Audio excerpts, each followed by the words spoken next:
जय श्री कृष्ण दोस्तों। आप सभी को हरतालिका तीज व्रत की बहुत बहुत शुभकामनाएं। दोस्तों, भाद्रपद महीने के शुक्ल पक्ष में आने वाली तीज को हरतालिका तीज के रूप में मनाया जाता है। इस तीज को तीजा के नाम से भी जाना जाता है। इस दिन माता पार्वती और भगवान शिव शंकर की पूजा आराधना की जाती है। सुहागिन महिलाएं अखंड सुहाग की प्राप्ति के लिए करती हैं और कुंवारी कन्याएं अच्छा घर वर पाने के लिए इस दिन माता पार्वती और भगवान शिव शंकर का पूजन आराधना करती हैं। तो चलिए आज के वीडियो में हम लोग जान लेते हैं हरतालिका तीज व्रत की हमें पूजा किस प्रकार से करनी है। तो देखिए, हरतालिका तीज व्रत की जो मुख्य पूजा है वो शाम के समय की जाती है। सुबह आप स्नान आदि करके अपने घर के मंदिर में ही व्रत का संकल्प आपको ले लेना है। उसके बाद शाम को हम चौकी लगाएंगे। चौकी पर लाल या पीले रंग का वस्त्र आपको बिछा लेना है। बहुत ही सुंदर से आपको सजा लेना है। आप अपनी इच्छा अनुसार चौकी को सजा सकते हैं। देखिए, यहाँ पर मैंने पाटा लगा लिया था, उसके ऊपर पीले रंग का वस्त्र बिछा लिया, उसके ऊपर मैंने लाल वस्त्र बिछा लिया है। अब हमें जो है ना, यहाँ पर केले के पत्ते लेने हैं। क्यों? क्योंकि जो तीज व्रत होता है ना, तीज व्रत के पूजन में फुलेरा का विशेष महत्व होता है। यदि आपके पास फुलेरा है तो आप वो लगा सकते हैं। यदि फुलेरा लगाने की आपकी जगह नहीं है तो आप केले के पत्ते ले सकते हैं, जिसे कदली स्तंभ भी कहा जाता है। ये बहुत ही शुभ होता है क्योंकि तीज के व्रत में फुलेरा लगा करके या फिर कदली स्तंभ लगा करके ही पूजन की जाती है। आप चाहें तो दोनों कोनों पर लगा सकते हैं या चारों कोनों पर लगा करके पूजन कर सकते हैं। अब थोड़े से अक्षत या फिर फूलों का आसन देते हुए हमें शिव परिवार को यहाँ पर विराजमान कर लेना है। तो देखिए, आपके पास शिव परिवार की कोई मूर्ति हो, प्रतिमा हो, तस्वीर हो तो वो आप यहाँ पर विराजमान कर सकते हो। तो मेरे पास ये तस्वीर थी तो मैंने इनको यहाँ पर फूलों का आसन देते हुए, अक्षत का आसन देते हुए विराजमान कर लिया है। अब देखिए, जो तीज का व्रत होता है ना, इसमें पार्थिव शिव परिवार बना करके उनकी पूजा करने का विधान है। यानी मिट्टी से शिव परिवार बनाकर उनकी पूजा करने का विधान है। बहुत ही अच्छा माना जाता है। तो यहाँ पर जो है, मैंने गणेश जी, शिव शंकर जी और साथ ही माता पार्वती की मिट्टी से मूर्ति बनाई थी। उनको भी हम यहाँ पर थोड़ा सा फूलों का आसन देते हुए विराजमान कर लेंगे। अब हमें पूजा शुरू करनी है। तो देखिए, आज के दिन यानी कि तीज व्रत के दिन जो है ना, दीप कलश की स्थापना की जाती है। तो कलश स्थापना के लिए हमें क्या करना है, थोड़े से अक्षत ले लेना है। ध्यान रहे, अक्षत टूटे फूटे नहीं होने चाहिए। और उसका आसन देते हुए आप चाहे तो अष्टदल कमल बना सकते हैं अगर आपको बनाना आता है, नहीं तो थोड़ी सी चावल की ढेरी करते हुए उसके ऊपर हमें कलश की स्थापना करनी है। कलश आप किसी भी धातु का ले सकते हैं, पीतल का, तांबे का, और उसके कंठ पर आपको ना मौली धागा जरूर से बांधना है। अब हमें कलश में शुद्ध जल के साथ थोड़ा सा गंगा जल मिश्रित करके कलश को कंठ तक पूरा भर लेना है। कलश के अंदर हमें देखिए, हल्दी की गांठ, सुपारी, लौंग, इलायची और एक सिक्का, ये भी हमें कलश के अंदर डाल लेना है। कलश में पंच पल्लव लगाना है। तो देखिए, पंच पल्लव आप चाहें तो आम के पत्ते मिल जाए तो बहुत ही उत्तम है। अगर नहीं मिले तो आप अशोका के पत्ते भी ले सकते हैं। कलश के ऊपर हमें पूर्ण पात्र रखना है, यानी कि अन्न से भरा हुआ पात्र रखना है। तो आप अक्षत ले से पूरा भर ले। और देखिए, जो पंच पल्लव लगाएंगे ना, उसमें तिलक आपको जरूर से लगानी है। तो आप चंदन से रोली से तिलक लगा करके पंच पल्लव लगा दें। उसके ऊपर हमें जो है पूर्ण पात्र रख देना है। अब इसके ऊपर ही हमें जो है ना, दीप कलश की स्थापना करनी है। तो यहाँ पर दीपक हम प्रज्वलित करेंगे। तो दीपक आपको क्या करना है, आज के दिन जो है ना, 2 बाती की दीपक जलाई जाती है। तो आपको 2 बाती को इस तरह से एक सार कर लेना है और इसको हमें प्रज्वलित करना है। अब देखिए, जब हम दीपक प्रज्वलित करेंगे ना, तो ओम नमः शिवाय का जाप करते हुए या फिर ओम गण गणपतये नमः का जाप करते हुए आप दीपक को बहुत ही अच्छे से प्रज्वलित कर ले। ये हमने दीपक प्रज्वलित कर लिया। अब हमें व्रत का संकल्प करना है।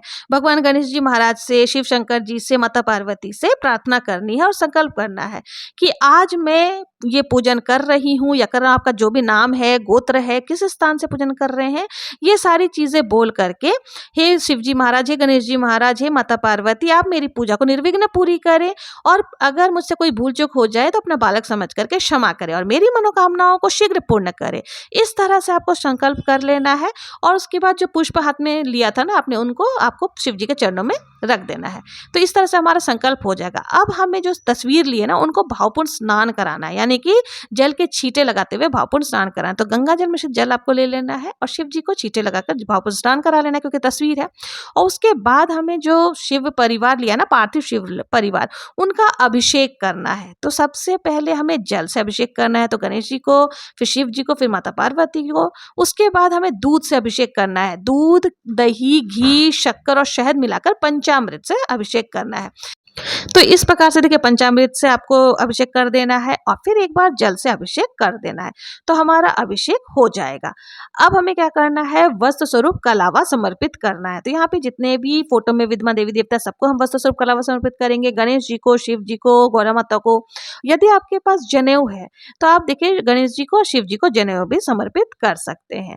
और अगर चुंदरी है लाल हरी पीली कोई भी रंग की, तो आप गौरा माता को चुंदरी जरूर से चढ़ाएं। तो यहाँ पर जो गौरा माता हमने पार्थिव बनाया था उनके ऊपर मैं चुंदरी भी समर्पित कर दूंगी। अब हमें तिलक लगाना है, तो तिलक देखिए शिव जी को चंदन से ही लगाया जाता है, तो उनके लिए आप अष्टगंध चंदन है तो वो ले सकते हैं। और बाकी माता पार्वती और बाकी जितने भी शिव परिवार है उन लोगों के लिए रोली से हम तिलक लगाएंगे। तो यहाँ पर हमने सभी को तिलक लगा दिया है। तिलक के पश्चात देखिए अक्षत भी हमें जरूर से लगानी चाहिए। अक्षत टूटे फूटे नहीं होने चाहिए, इस बात का आपको विशेष ध्यान रखना है। तो यहाँ पर हमने सभी को तिलक आदि लगा दिया। अब देखिए आज के दिन यानी तीज के व्रत के दिन ना माता गौरा को श्रृंगार सामग्री समर्पित की जाती है। देखिए ये जो तीज का पर्व होता है ना, व्रत होता है, ये सुहाग भाग की पूजा इसमें की जाती है। तो इसमें हमें सुहाग सामग्री यथासंभव जरूर से समर्पित करनी चाहिए। आप चाहें तो 16 श्रृंगार की सामग्री भी समर्पित कर सकते हैं, बहुत ही अच्छा है। अगर 16 सुहाग सामग्री नहीं कर सकते तो कम से कम 5 मुख्य मुख्य चीजें आपको जरूर से समर्पित करनी चाहिए। चूड़ी हो गए, सिंदूर हो गए, महावर हो गए, बिंदी हो गई, ये जरूर से आपको समर्पित करना है। इसमें माता पार्वती बहुत ज्यादा प्रसन्न होती है और अखंड सुहाग का वरदान देती है। तो आप सुहाग सामग्री यथासंभव जरूर से समर्पित करें। अब हमें भगवान शिव शंकर की प्रिय वस्तुएं जैसे बेलपत्र हो गए, पुष्प हो गए, ये सारी चीजें भांग धतूरा आदि भी समर्पित करनी है। तो माता गौरा को आप लाल पुष्प समर्पित करें। और देखिए बेलपत्र कभी कोरा न चढ़ाए, उसमें आपको चंदन से तिलक लगा देना है और उसके बाद ही आपको नमः शिवाय ओम नमः शिवाय बोलते हुए शिव जी को समर्पित कर देना है। तो यहाँ पर हमने सभी चीजें समर्पित कर दी है। आप चाहें तो देखिए शहद भी उसमें लगा सकते हैं। पुष्प देखिए जो हमने तस्वीर लिया उसमें भी आपको जरूर से समर्पित करनी है। तो जो बेलपत्र है इसमें देखिए किसी विशेष मनोकामना से आप चढ़ा रहे हैं ना, तो आप शहद आदि लगा करके भी समर्पित कर सकते हैं। तो यहाँ हमने समर्पित कर दिया। अगर देखिए आपको आंकड़े के फूल मिल जाए, आंकड़े के पत्ते मिल जाए, माला मिल जाए, तो ये सब चीजें भी आप भोले बाबा को समर्पित कर सकती हैं। अब हमें देखिए भोग प्रसाद समर्पित करना है। उसके पहले एक दीपक और हमें प्रज्वलित करनी है, क्योंकि जो तीज का व्रत होता है ना इसमें 2 दीपक प्रज्वलित किए जाते हैं। एक दीपक तो अखंड ही प्रज्वलित रहता है और दूसरा हमें पूजा के समय भी प्रज्वलित करना होता है। तो यहाँ पर हमने दूसरा दीपक भी प्रज्वलित कर लिया है। अब हमें भोग प्रसाद समर्पित करने हैं। तो भोग प्रसाद में देखिए ऐसे तो आटे से बनी हुई मिठाइयों का ही भोग लगाया जाता है, जैसे ठिकुआ हो गए, पुए हो गए, पूड़ियाँ हो गई, गुलगुले आदि हो गए। लेकिन अगर आप नहीं भी तो आप कोई भी बाजार से मिठाई भी समर्पित कर सकते हैं। और देखिए इसमें चने का भोग लगाना, मतलब भिगोए हुए जो चने होते हैं ना, वो बहुत ही ज़्यादा अच्छा माना जाता है, क्योंकि इससे ऐसा माना जाता है कि भिगोए हुए चने चढ़ाने से हमारे वंश में वृद्धि होती है। तो आप भिगे हुए चने जरूर से समर्पित करें। साथ ही गुड़ भी आपको जरूर से ले लेना है। इसके साथ ही देखिए आप मखाने हो गए, बताशा हो गए, जो भी मिठाइयाँ आपके पास है वो सारी चीजें आप जरूर से समर्पित करें। और इन सब के साथ ही ऋतु फल आपको देखिए पंचमेवा आदि भी ले सकते हैं। ऋतु फल में जो आपको मिल जाए 5 प्रकार के फल जरूर से चढ़ाएं। तो उसमें देखिए खीरे का विशेष महत्व होता है, तो खीरा आप जरूर से उसमें रखें। तो ये हमने यहाँ पे भोग प्रसाद आदि समर्पित कर दिया है और हाथ जोड़ करके आप प्रभु से निवेदन करेंगे भोग प्रसाद को ग्रहण करने के लिए। इसके साथ ही देखिए हमें एक पात्र में जल भी जरूर से समर्पित करनी चाहिए। और देखिए हमें यथासंभव दक्षिणा भी जरूर से समर्पित करनी है, क्योंकि दक्षिणा जो होती है ना वो पूजा में रही कमियों को पूरा करती है। तो यथासंभव दक्षिणा आप जरूर से समर्पित कर दें। अब हमें माता पार्वती का श्रृंगार करना है। तो देखिए अगर आपके पास शादी का सिंदूरा है तो आप वो ले सकते हैं। अगर सिंदूरा नहीं है तो कोई दिक्कत नहीं है। आप कोई देखिए सिंदूरा से आपको सिंदूर नहीं लगाना है, सिंदूरा आपको बस पूजन में रखनी है, उसे आपको अपनी खुद की मांग भरनी है। और माता पार्वती के लिए आपको नया सिंदूर की डब्बी निकालनी है और उससे ही हमें माता रानी को सिंदूर समर्पित करना है। तो देखिए आपको जब भी सिंदूर आप लगाएंगे ना तो विषम संख्या में आपको समर्पित करनी है, जैसे 5, 7, 9, 11, जितनी बार आप माता रानी को सिंदूर समर्पित करेंगे, माता गौरा को ध्यान रखें कि कितनी बार आपने माता गौरा को सिंदूर समर्पित किया है, क्योंकि बाद में इसी तरह से सुहाग लेना होता है। मैंने यहाँ पे बहुत ही प्रेम पूर्वक माता पार्वती को सिंदूर समर्पित करते हुए प्रार्थना करनी है कि हे माता रानी, जैसे आपका सुहाग अखंड है वैसे ही हमें भी अखंड सुहाग का वरदान दे। और उसके बाद माता पार्वती को जो सुहाग सामग्री आपने चढ़ाई है, मेहंदी आदि, उसमें से निकाल करके आपको लगानी है। तो देखिए जो मेहंदी आपको हाथों में माता रानी के लगा देना है। जो तस्वीर ली है उसमें भी मेहंदी लगानी है। जो मेहंदी बच जाए ना उसको आप अपने हाथों में जरूर से मतलब शगुन के तौर पर लगा लें। तो इस तरह से जो है सारे सुहाग सामग्री चढ़ जाएगी। अब हमें हरतालिका तीज व्रत की कथा सुननी है। तो कथा सुनने के लिए आपको क्या करना है, 1 लोटा जल ले लेना है और हाथ में आपको देखिए अक्षत थोड़े से लेने और भिगोए हुए जो चने हैं ना उसको हाथ में लेकर और थोड़े से पुष्प लेकर के हमें कथा का श्रवण करना है।